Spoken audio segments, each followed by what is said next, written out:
Bismillah. Assalamualaikum warahmatullahi wabarakatuh.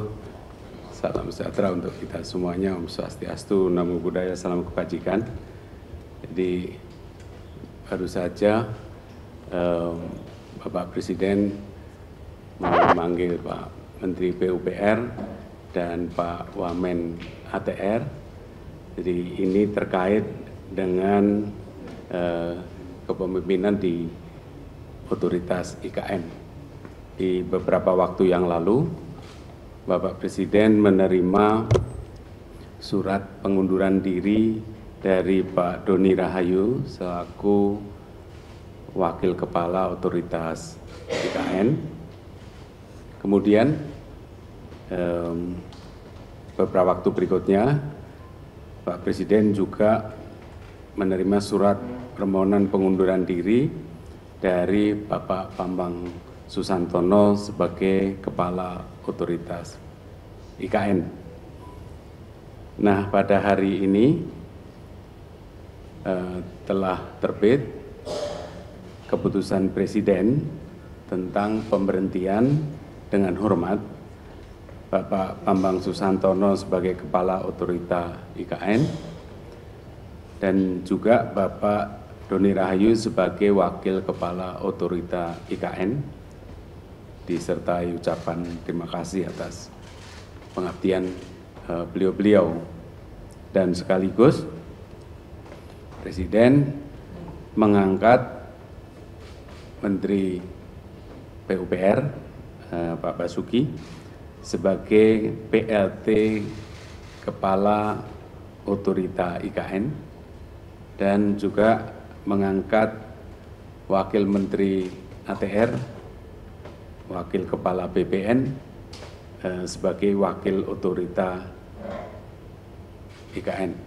Jadi Bapak Presiden berharap tadi beliau-beliau dipanggil, Pak Menteri PUPR dan Pak Wamen ATR dipanggil oleh Bapak Presiden agar dalam status sebagai PLT ini segera untuk menjamin percepatan pembangunan IKN dengan sebaik-baiknya dengan visi semula, ya, yaitu tetap konsisten pada rencana Nusa Rimba Raya, dan tentu saja juga memberikan manfaat positif bagi masyarakat sekitar juga. Saya kira itu pengantar dari saya. Saya persilahkan kepada Pak Menteri PUPR untuk menyampaikan selanjutnya.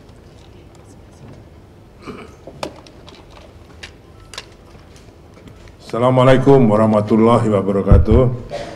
Pak Mensesnek dan Pak Wakil Menteri ATR serta rekan-rekan sekalian, jurnalis yang saya hormati. Seperti yang disampaikan oleh Pak Mensesnek, kami berdua, saya dan Pak Raja, dipanggil untuk diberi tugas tadi sebagai PLT Kepala dan Wakil Kepala IKN, Otoritas IKN.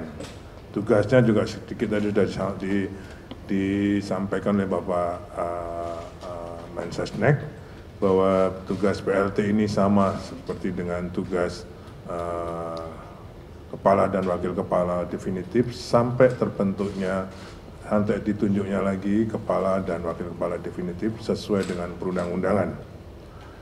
Fokusnya, tugasnya adalah mempercepat pelaksanaan program. Kita yakin bahwa otoritas sudah membuat program-program dalam pembangunan IKN ini. Nah, kami berdua ditugasi untuk mempercepat pelaksanaan program tersebut yang sesuai dengan urban design, sesuai dengan hasil sayembara yang lalu, urban design untuk pengembangan atau pembangunan IKN ini dengan konsep negara Nusa Rimba. Pertama itu, jadi fokusnya yang pelaksanaan program ini permasalahannya adalah di tanah dan investasi. Jadi kenapa beliau dinilai sebagai Wakil Kepala UKN? Karena ini menyangkut status tanah. Jadi kami berdua akan segera memutuskan status tanah di UKN ini apakah dijual, disewa, ataukah KPPU. Ya, kami ingin mempercepat itu sehingga para investor tidak ragu-ragu lagi untuk melakukan investasinya. Yang kedua, karena status tanahnya akan lebih jelas, mereka akan juga lebih jelas status hukumnya sebagai investor di IKN. Nah, itulah fokus utama di dalam kami mengemban tugas sebagai PLT Kepala dan Wakil Kepala OIKN ini. Yang kedua juga sesuai dengan Perpres OIKN mempersiapkan embrio dari Pemdasus IKN, karena nanti begitu Perpres ditandatangani oleh Bapak Presiden tentang IKN, maka akan ada embrio Pemdasus IKN tersebut. OIKN tidak serta-merta menjadi Pemdasus, karena memang tugas OIKN mempercepat pembangunan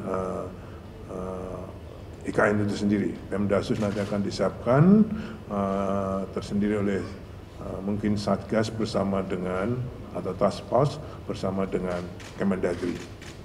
Saya kira itu tadi yang disampaikan oleh Bapak Presiden tentang tugas-tugas khusus atau fokus dari PLT Kepala dan Wakil Kepala IKN. Saya kira itu yang kami sampaikan. Mohon doanya, mudah-mudahan apa yang disampaikan atau diharapkan oleh Bapak Presiden dan pemerintah ini bisa dapat kami emban berdua dengan sebaik-baiknya. Terima kasih. Assalamualaikum warahmatullahi wabarakatuh. Waalaikumsalam.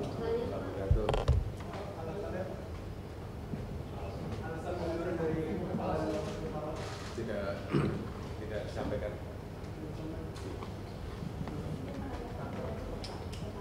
Oh, itu sudah lama kok itu pembicaraan. Tapi surat memang baru. Pak, sudah statement. Pak, untuk persiapannya seperti apa, Pak?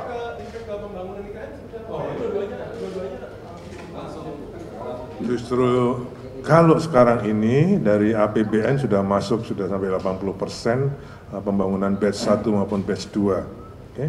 Nanti Presiden mau ke IKN, nginepnya bukan di camping lagi, tapi sudah di rumah jabatan menteri. Oke, menunjukkan bahwa ini sudah siap. Itu yang dari APBN. Yang masih perlu dipercepat adalah yang investasi tadi. Semuanya karena status tanah yang belum jelas dan juga kerjasamanya yang belum jelas. Untuk itulah kami tugasnya khusus percepatan tadi. Oke? Pak, dengan munculnya OIKN dan waktu ini, bagaimana nantinya investor bisa lebih percaya dengan pembangunan IKN karena Kepala dan Wakil lagi khusus? Saya kira kalau tugas PLT itu sama dengan OIKN yang kemarin, saya bisa menjelaskan itu. Oke? Pak, terkait pembebasan lahan, kan kemarin masih ada banyak lahan yang belum selesai, termasuk warga yang kemarin merasa. Ya, tadi arahan Pak Presiden tentang 2086 hektar lahan itu sebenarnya sudah ada sudah pernah dilakukan sebelumnya di proyek lain dengan PDSK Plus. Oke, tapi itu harus kita laksanakan segera. Arahnya Bapak Presiden selesaikan dengan sebaik-baiknya. Kalau bisa diselesaikan dengan tetap di situ pembangunan, oke. Kalau enggak, IKN yang akan ngalah. Jadi warga tidak akan digusur, Pak ya? Belum tentu, tergantung nanti penyelesaiannya. Belum tentu, Pak. Kalau PDSK mereka terima, ya sudah tetap kita berikan pada warga. Tapi kalau masih belum bisa, ya kita IKN yang mengalihkan. Untuk kepentingan warga harus diutamakan, oke? Gitu. Jadi penyelesaian sosial itu tidak hanya diajak bicara, tapi juga ada penyelesaian misalnya butuh rumah, butuh tanah, butuh jalan, butuh sekolah, puasa. Oke? Tapi kepentingan warga diutamakan. Oh enggak, itu lain lagi. Kalau untuk 17 Agustusan, saya kira Pak Mensesnek sudah mempunyai skenario simulasinya, besok akan kita lakukan. Besok siang kita akan Oke. Assalamualaikum.